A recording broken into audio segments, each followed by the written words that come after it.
I was on a trip recently, and on the flight they provided these headphones which had a very strange plug that has two 3.5mm prongs instead of just the standard one. And I was reading afterwards that apparently I was not supposed to take these headphones, but how was I supposed to know? It was on the seat along with the other free stuff like the pillow and the slippers, and literally nowhere did it say not to take them. Anyway, I was wondering what the purpose was behind this seemingly special plug and why these headphones had them, and thought it'd make a good video topic. And actually, there are a few reasons. A bit more relevant info about these headphones. First of all, they say that they're supposedly studio premium headsets and claim to have active noise cancellation, but as you'll see in a minute, it's not implemented in the usual way. Despite the premium name though, the audio quality was not actually anything special. I just cared about the plug.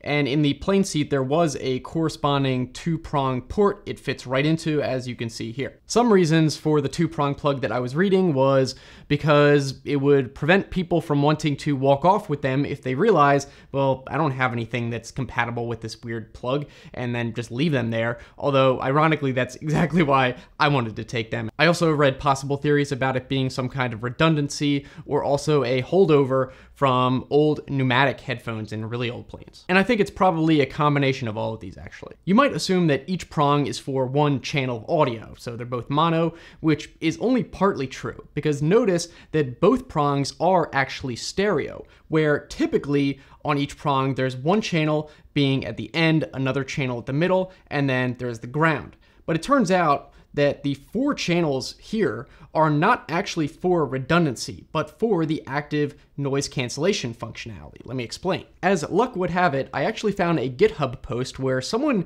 mapped out the wiring of these headphones and what each pin is for. So it turns out that the end tips of each of these two prongs are indeed for the right and left speakers, with the ground sleeve on one of the pins being the ground for both speakers, and the other middle and ground sleeves being for the right and left channel and ground for the two microphones. Wait, microphones? Yeah, that's actually how active noise canceling works. There's a microphone basically next to the speakers, so when there's noise externally, it hears that and then creates a canceling waveform, mixes that into the audio, and when all that goes into your ear, then it'll cancel out the noise part of it. But wait, you might ask, I have noise canceling headphones and they don't require 4 wires.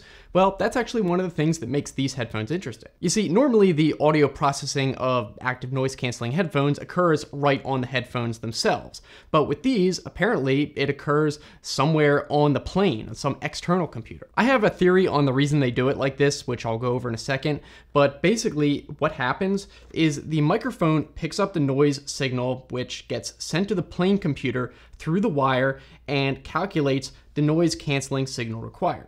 Then the computer takes the audio for whatever the person is watching on the in-flight entertainment system and mixes in that noise canceling signal, which then gets sent out to the headphone speakers. Doing everything this way has some significant benefits for the airline. Mainly, it makes it way cheaper to produce the headphones themselves because none of the computing power or chips need to be on the headphones to do that noise cancellation. All the computing power exists on the plane computer side. Therefore, this means that they're also a lot cheaper to replace if a pair breaks or someone walks off with them. Also, theoretically, it makes them even less desirable to take for yourself because off the plane, they don't even have the active noise cancellation feature. It wouldn't work without that plane computer, even if you had some kind of adapter to use it with your own devices. So you'd just be left with some mediocre or regular headphones. In fact, the noise cancellation didn't really even work all that well in the first place. I can't imagine they used top-of-the-line microphones. I will point out that there are actually adapters that you can buy specifically made to let you use your own headphones